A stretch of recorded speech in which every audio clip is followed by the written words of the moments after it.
Hi, I'm Jada Ackerman. I'm the Public Relations and Customer Service Director here at Blue Valley Telecommunications. And today we have Jamie Ellenbecker, who's the Marshall County Treasurer, with us. We're going to be talking about what is Real ID. Recently, I got in the mail a little postcard that reminded me that it's time for me to renew my driver's license. So there's a lot of changes, and I know that everybody has heard a lot of scuttle about what that means and how complicated the process is. So we've invited Jamie to talk with us today to answer some of those questions and hopefully make the process a little bit easier. So Jamie, can you tell us a little bit about what is Real ID? What does that mean? Yes. Well, thank you for letting me come today and talk to you about it. Real ID is basically a choice that you're going to have to make when you do your driver's license from now on. And let me just read you a little bit about why it came about. Perfect. Passed by Congress in 2005, the Federal Government Real ID Act establishes minimum security standards for state-issued driver's licenses and identification cards. The Real ID Act is a coordinated effort by the states and federal government to improve the reliability and accuracy of state-issued identification documents, which should inhibit terrorists' ability to evade detection by using fraudulent identification.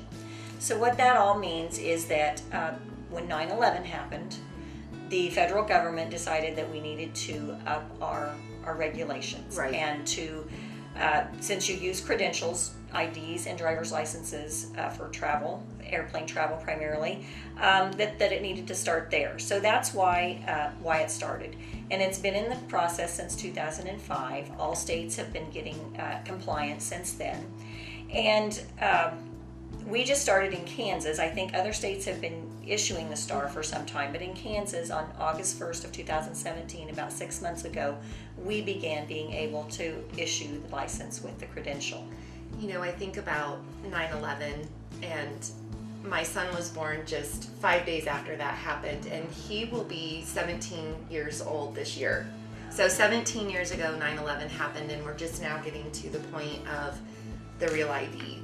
So it's been quite a process, and I'm sure for your office it's quite a process as Yes. well. So can you tell us a little bit about what that means for your staff? For our staff. Yeah, so when you come in for a driver's license, the first thing we're going to ask is, have you heard of Real ID? Would you like to make this a Real ID or not? And at this point, a lot of people have heard of it but don't really know a lot about it. Right. And so what it's like I said, it's a choice. And so what the designation is used for is boarding an airplane, designated federal buildings or usages, and they haven't really given us a specific listing of what that means. Going on to military bases would be another thing that you couldn't do. We're adding the STAR right now, but it doesn't get enforced until October 1st of 2020. So whether you have the driver's license you have today, or the one that you get that has a STAR, or if you choose not to get the STAR, if you choose not to get the STAR, it will say not for federal ID in the corner. But those are all acceptable for anything until October 1st of 2020, Okay. when they start enforcing it. So for someone who says, oh, I don't really travel, I'm not going to need that, I don't want to hassle with it, I'm just thinking when you said military bases, Marysville Junior High, especially the basketball team, will play Fort Riley. And every other year, our team travels on base to Fort Riley. And I know this year, driver's licenses had to be produced. You had to show them in order to get on base to watch your child play basketball at the junior high gym. So moving forward in 2020, I'm not going to be able to get on base to watch my child play basketball if I don't have that driver's license. That is the our Real ID. understanding, that to get on a military base, you're going to have it. We recently went to Oklahoma to visit our daughter. Her husband is in the military, and we wanted to go on base to see some museums and see where they worked. Mm-hmm. And we, of course, had to get show credentials to get in and do that. And again, we wouldn't be able to do that after October 1st of 2020 without the STAR. So yes. And travel, yes, you might not be planning on traveling, you might not think you travel, but we never know when we might have to travel. Right. And so you have to think not only of today, but of tomorrow. Do you have relatives that live in another state that you may have to make a quick trip at some point to see, and may end up flying? It may be the only time you fly in your life, but if you have to fly after 2020, you're going to have some sort of credential, and if you don't have it on your license, you're going to probably have to produce the same documentation you would have to get the star. So you're going to be in the same boat that you are trying to get your license. Right. I'm thinking of my parents who really don't travel much at all anyway, but they've got grandsons who are in college right now or getting ready to graduate high school, and fast forward a few years, we don't know where they'll be living. And if a situation arose where, God forbid, there was a tragedy and you needed to get to your loved one, and really minutes were going to matter, if you didn't have this, there's no exceptions. They're not going to take pity on you, more than likely at the airport, because you need to see your grandson or you need to see your child who's been in an accident or had a life-altering situation, and you're gonna be basically stuck with the choice of either driving or not being able to go. So something definitely to consider. What is going to be the difference on my driver's license? How is it going to look and feel? It'll be exactly like it is now. If you choose to have the real ID, it'll have a star in the upper right-hand corner. If you choose not to, in dark, bold black letters, it will say "Not for Federal ID" in the corner. Okay. So when you come in, we'll ask you, we'll have a conversation about it, and if you say, "I don't want that real ID," we respect that. Sure. And we proceed just as normal. You just have to have a piece of mail that matches your driver's license address and name, and we renew you and we go on. Okay. But if you decide that you do want the real ID, then we need some very specific documentation. So if you have a current passport in your current name, we would need that, and a Social Security card if the Social Security card is not laminated. Okay, now if it's laminated, that changes things. It does. Mine is laminated. I can't use mine. So then I will take my W-2. So we go down to like a W-2 or a 1099 or a state or federal income tax return, all just either last year's or this year's. Okay. As long as it has the full Social Security number on it, no numbers can be X'd out. A lot of documentation, they do that now with the X's, and it's just the last 3 or 4 and numbers it has that to show be up. the original. We can't accept photocopies of anything or laminated anything. Okay. So a lot of times if we get down to those W-2s or 1099s, people will bring in their packet that they got back from the person who prepared their income taxes, and we photocopy right out of that. Okay. Into the system. But for me, so my company will actually upload it into my payroll documentation online. I can't just go in and print that out and bring a printout in to your office, because it's not really technically the original. Right. Okay. Right. If in those cases where they're actually uploaded to you and you print them out, that would probably be okay. Okay.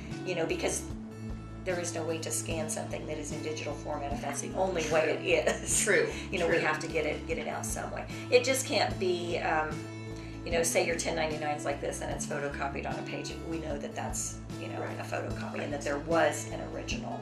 Okay. Birth certificates, we get a lot of photocopies of that, and you can detect a photocopy real easily. So you need your birth certificate and your social.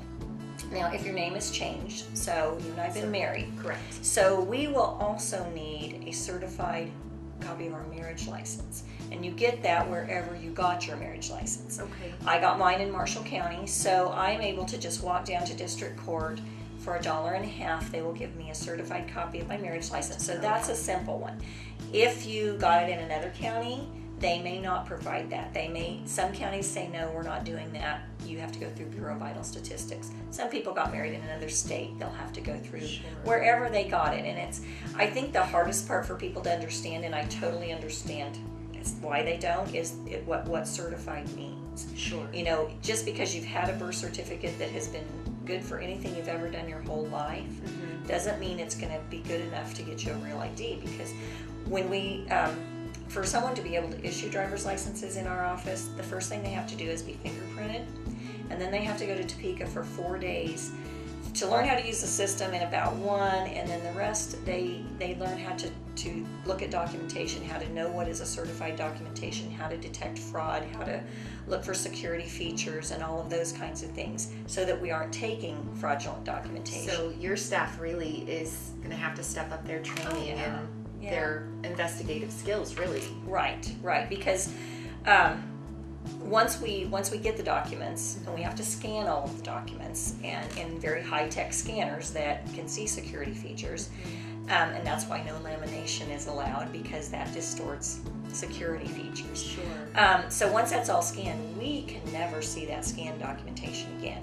So at the end of doing the driver's license, which we all have logins, we have to be under our login, and we have to put notes of exactly what we saw. The birth certificate, 1995 Kansas birth certificate, 58- blah blah blah, or whatever it was. Whatever we scanned, we have to make notes on, and then we have to initial it. So if there were ever an incident, they could go back to the station, the person, and exactly what they saw and what documents they took. You guys really are being held accountable and Yes. could be liable for Yes. accepting falsified documentation. Absolutely. And they do quality checks on us.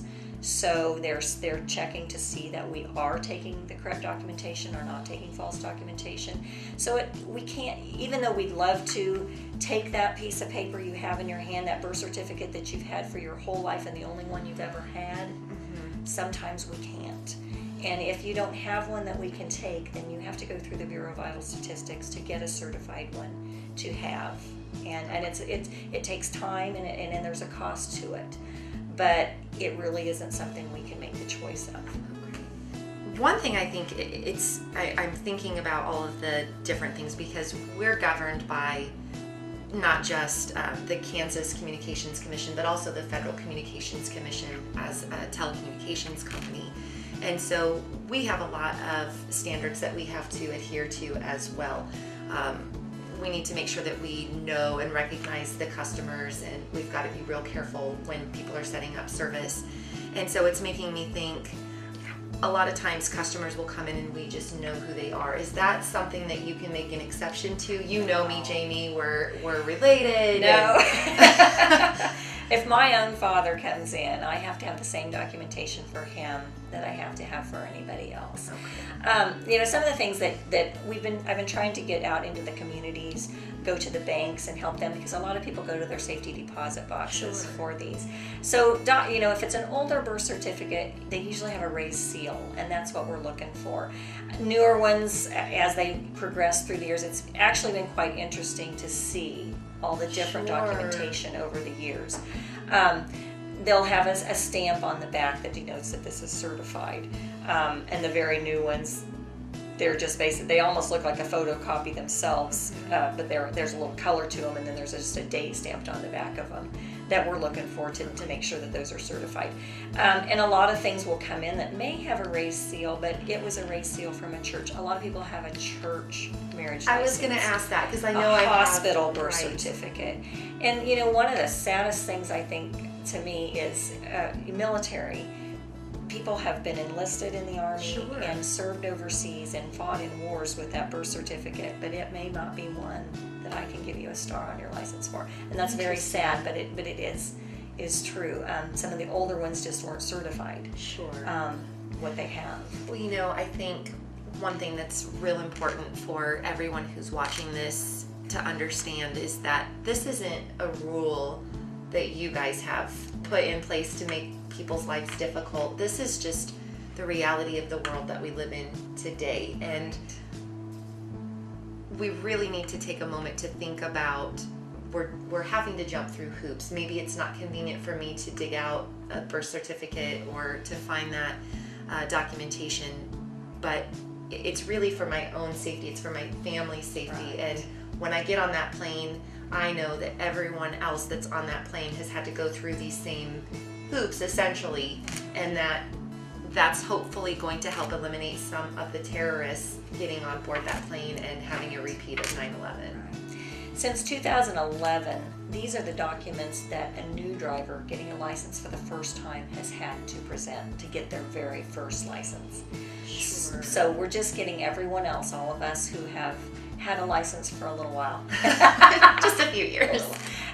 to be able to have the same type of credential that they do. So Okay, and so if I have a question, I got my postcard in the mail, and I have a question as to whether or not my documentation is certified or it's valid, is that something that I can just stop in and ask you? Will this absolutely, work? we love to look at documentation.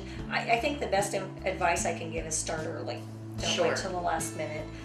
We're always happy to look at documentation. You can actually renew your license up to a year before it expires. Oh, that's So after interesting. your birthday, the year before it expires, you can come in anytime. So I don't have to wait for my postcard to You come don't. in. You don't. That's good But to if you know. don't have your postcard, then you need another piece of mail that matches your license. And that's with any driver's license work you do, we have to have a piece of mail that you can get in the mail, something you can get in the mail that matches your license, because they will not forward driver's licenses. Sure. And that's because people have used false addresses to get credentials. I see. So they're very strict about that now. And if we don't have the right address, you won't get it. Right, and right. we basically have to come back in and we have to redo it with a correct address. So now let's say that I procrastinate and I forget, and now all of a sudden I'm on the week of my birthday and my driver's license is going to expire on June 8th and it's June 7th and I don't have the proper documentation. You have a choice to make at that time. You can let it expire. As far as a driver's license goes, for the a regular driver's license, I don't want to talk about CDLs here. I don't want Right. to put that information down because we don't do that, and they have rules of their own. But your regular driver's license, within the first year, it's $1 penalty, and no test or anything like that. If it goes past a year, then there's more things that happen. So in our office, not a big deal, but if you get stopped, probably more of a big deal. Ticket. Yeah, exactly. So, but if you can renew it without it, and we've had many people do that, and then come back later with the right documentation and go to a Okay. real ID. Now, if we're doing driver's license work, a name change, you've gotten married, or you've moved and you're doing an address change, or you're renewing, the star gets added and there's no extra fee. Okay. But if you want to come in because you want or need the star, then it'll be a $13 charge to get the new credential, because you actually get a new license, and that's what the fee is for that. So myself, and I think we need to emphasize, when kids get their first license, many of them are 14 and they get a farm permit. And if they've never had to get another license, and sometimes they don't until they're 21, if that's after this October 1st of 2020 and they feel like they need that star, they may have to come in and get a credential and pay the fee to get a new credential with the star. I'm going to have to do it because I don't expire until 2022. And so, we're going to catch everybody that's having to renew before enforcement date. But there's another probably 3 years of people that aren't going to have to renew before that are going to have to think about it and make that decision if they want to get that credential. That advance. just made me think of my two boys. The youngest is 16, so his license will not expire and meet the deadlines. And so a lot of the trips, like the trip that Blue Valley sponsors, the FRS Rural Youth Tour to Washington, D.C., students moving forward are going to need to have this real ID in order to not only get on the plane, but to tour the White House and to tour the Congress building, more than likely. More than likely, yes. So even though those students' driver's licenses aren't expiring, as parents, we should probably take the initiative to take our kids in there and get this documentation done before they leave for college or before they start on their Right. career path. Yeah. And, we recommend not waiting till right before October 1st of 2020, because it does take time to get your credential. Sure. And the paper that we give you won't get you on an airplane. You have to wait till you get your plastic credential. And if there's a problem getting your plastic credential, which sometimes there is, and we have to redo. So give yourself plenty of time. Sure, Yeah. I didn't Yeah. even think about that, because you do get that printout paper receipt, so Yeah. more to So, think yeah. about. We're always happy to look at documentation. Call us on the phone. We can talk to you through it. We can try to see if we think what you have is, until we actually see it and feel it. Sometimes we don't know. But we're more than happy to try. I'm more than happy to speak to civic groups, social groups. any type of people that want me to come speak, the more education we can get. I just ask that people that learn about it tell other people. Marshall County has approximately 10,000 residents, and we all need to know about it because it affects everyone. Absolutely. And if you know about it before you come into our office, it's much better. Saves you trips. Especially if you're traveling or taking the day off to come in. We want you to be prepared and have what you need. Absolutely. And so I can call you, I can stop by the office if I happen to be in town. I can have you review my information. I can call different offices. So there are options for us to take instead of just showing up and being told, sorry, that's not correct, and then I have to drive back to Waterville and get my appropriate documentation and come back. Right, absolutely. So I think that's great. I just wanted to bring up one more thing that you had talked about. We have another division, Networks Plus, which really focuses on the cybersecurity component. And I know that you talked about the documentation, you scan it in and then you can't see it again. So that's really the federal government's way of protecting our documentation. I know a lot of people are really hesitant to provide the social security number and birth certificates for fear of their identity being stolen. And we preach that so hard to everyone to be safe and be secure and not share that information. Don't really have an alternative here. We've got to share that, but the federal government is working hard to make sure that it's protected. And if anything were to ever happen, it's all tied back to the person who assisted us at your office. Right, absolutely. And you said that your staff has to go through 3 days of training to be certified to do this. So, and we have to do every year. We are required to do an online security training to keep our credential. So really, that should help ease anyone's concerns of what's happening to your identification and to your information when you bring that in. Yeah. Okay, so we'll run your number, Jamie, if that's okay with Absolutely. you. Absolutely. So if you have questions, call Jamie Ellenbecker and ask her. Or any of my staff. Any of the girls Right. in the office will be more than happy to help you, and they're all very well trained in this. And they'll be very happy to help you. Perfect. Jamie, thank you so much Thank for you, coming Jada. in and talking to us today. Please, I encourage you, if you have questions, reach out to Jamie or reach out to the treasurer that is in your county. Reach out to the staff that's there and ask those questions so that you are prepared and ready to go by 2020. It'll be here before we know it.